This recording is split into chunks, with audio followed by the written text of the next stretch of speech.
Most people think staying at home means you're boring, unmotivated, antisocial, or somehow afraid of life. But that assumption says more about them than it does about you. Because the truth is, some of the most thoughtful, self-aware, emotionally intelligent people prefer quiet rooms over loud crowds. They don't hate the world, they simply don't need constant noise to feel alive. And as I've gotten older, after watching people chase validation, burn themselves out, and confuse busyness with meaning, I've realized something important. People who love staying at home aren't running from life. They're often running toward clarity. Tonight, we're going to talk about the psychology behind that choice, not from a trendy mindset angle, not from pop psychology, but from the perspective of time, experience, and people who have lived long enough to understand what peace actually costs. I've spoken to many people over the years, people in their 60s, their 70s, their 80s. Some were loud when they were young, some were quiet their entire lives. But one pattern keeps showing up again and again. As people age, they stop craving stimulation and start craving stability. They don't miss the parties. They don't miss the crowds. They don't miss always being out. What they miss is time, energy, and the peace they didn't protect earlier. So when someone, especially a younger person, says they love staying at home, that's not a flaw. That's often an early sign of psychological maturity. Let's talk about why. People often misunderstand those who prefer staying home. They call them antisocial, lazy, unmotivated, or missing out. But when you listen to people who've lived long lives, people in their 60s, 70s, and 80s, you hear a very different truth. Many of them say the same thing, quietly and without drama. I wasn't broken, I was just wired differently. And I wish I had honored that sooner. What looks like withdrawal from the outside is often regulation on the inside. Let's look at what's actually happening. Some brains don't skim the world, they absorb it. Sound doesn't just pass through them, it lands. Crowds feel loud on the inside. These people notice emotional undercurrents, that's depth. But depth comes at a cost. Their energy isn't endless, it's precious. So when they go home, it's not escape, it's recovery. Home is where the body finally says, I can stop bracing now. In public, you perform. You manage impressions. At home, there's no forced conversation, no small talk, no pretending to be on. Many older people say, I didn't hate people. I just wanted spaces where I could exhale. They're avoiding unnecessary friction. Modern culture rewards visibility and likes. But home-loving people are internally oriented. They are fueled by reading, thinking, and creating. Their satisfaction doesn't come from being noticed. It comes from being aligned. They don't need constant validation to feel real. There is a massive distinction between loneliness and solitude. Loneliness is absence. Solitude is choice. Loneliness drains. Solitude restores. They're not disconnected. They're selective. They don't need many people. They need the right people. Solitude is space where clarity grows. They see through social illusions. They notice recycled conversations and status signaling. And instead of judging it, they quietly opt out. Energy is finite. Your nervous system keeps score. Home isn't where life stops. It's where life regroups. They protect their energy. Stillness scares many people. But when everything slows down, careers end, roles fade, those comfortable alone are the ones who suffer least. People who prefer staying home are not missing life. They are protecting it. They are choosing depth over noise and alignment over approval.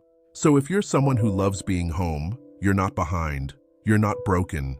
You may simply be ahead of a lesson others won't learn until much later. And if you're listening to this now, you're earlier than you think. What long life teaches about staying home? People often misunderstand what staying home really means. They see absence. Older people see alignment. Long life doesn't reward constant stimulation. It rewards consistency, restraint, and recovery. And the people who age with the least regret almost always learned early or late that peace is not passive. It's practiced. Time becomes more valuable than stimulation. Older people often say something surprising. I wish I'd rested more, not worked less, not earned more, not traveled more, rested more. Because by the time you reach old age, you understand something younger people can't fully feel yet. Energy does not renew on demand. Stimulation feels productive when you're young. Noise feels like momentum. Busyness feels like progress. But over time, people notice the cost. Late nights steal from mornings. Crowds steal from clarity. Constant engagement steals from depth. People who enjoy staying home understand this early, even if they can't fully explain why. They know energy is finite, attention is expensive, time is irreversible, so they spend all three carefully. They don't chase every invitation. They don't confuse movement with meaning. They choose environments that give more back than they take. And that decision compounds. Home becomes a sanctuary, not a limitation. To younger eyes, staying home looks small, like life is being postponed. To older eyes, it looks intentional. A peaceful home isn't boring, it's regulated. It means fewer emotional spikes, fewer impulsive decisions, fewer regrets spoken out loud decades later. Many older people admit something quietly. They spent years trying to escape their homes because they never learned how to build one that felt safe. Not physically safe, emotionally safe. A place where no performance is required, no comparison is running in the background. No one is draining what little energy remains. People who love staying home invest early in comfort, rhythm, and calm. They build it where they live, and that changes everything. They are less influenced by social pressure. Older people often say this with a mix of humor and regret. I wasted years doing things I didn't even enjoy. Dinners they didn't want, events they didn't care about, conversations that left them empty. All for one reason: they didn't yet trust their own preferences. People who enjoy staying home are less vulnerable to this trap. They don't go out just because everyone else is. They don't fear missing out because they already know what they value. If you don't choose how you spend your energy, other people will choose for you. By opting out early, they skip years of social exhaustion. They shorten the phase most people regret the most. They are future-oriented without knowing it. Resting is not laziness. Quiet is not unproductive. Older adults see this clearly because their bodies teach them. Those who honored their limits earlier in life often age better, emotionally and physically. They burn slower, they recover faster. They didn't treat exhaustion like a badge of honor. They didn't confuse depletion with ambition.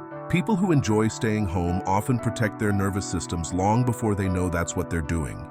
They sleep better, they think clearer, they feel less reactive. And decades later, the difference shows in steadiness. They understand that peace is a skill. Peace isn't found, it's practiced. And staying home gives you space to practice things most people avoid: boundaries, reflection, emotional regulation. Older people often admit their biggest struggles didn't come from hardship. They came from never learning how to be still. Stillness reveals patterns. Stillness exposes avoidance. Stillness forces honesty. People who practice this early don't panic later in life. They don't need chaos to feel alive. They don't fear silence. They don't confuse peace with emptiness. They trained for calm before life demanded it. Closing reflection. Staying home is not a sign of weakness. It's often a sign of clarity. It means you understand your limits, your values, your energy.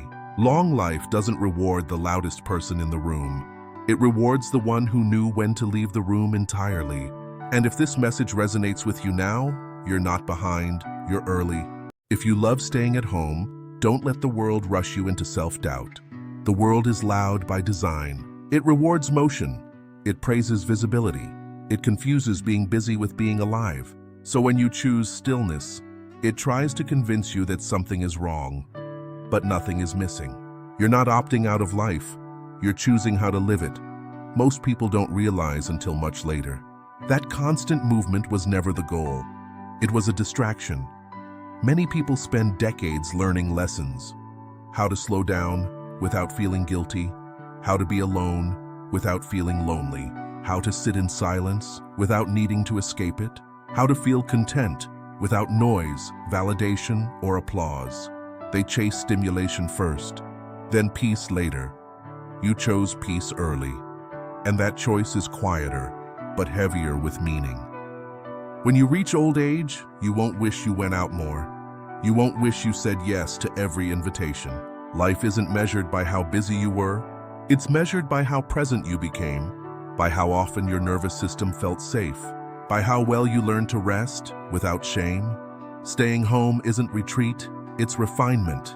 It's choosing depth over display, recovery over reaction, alignment over approval. And when the noise fades, when the comparisons stop mattering, when life finally slows you down whether you want it to or not, you'll already know how to live there. Thank you for listening.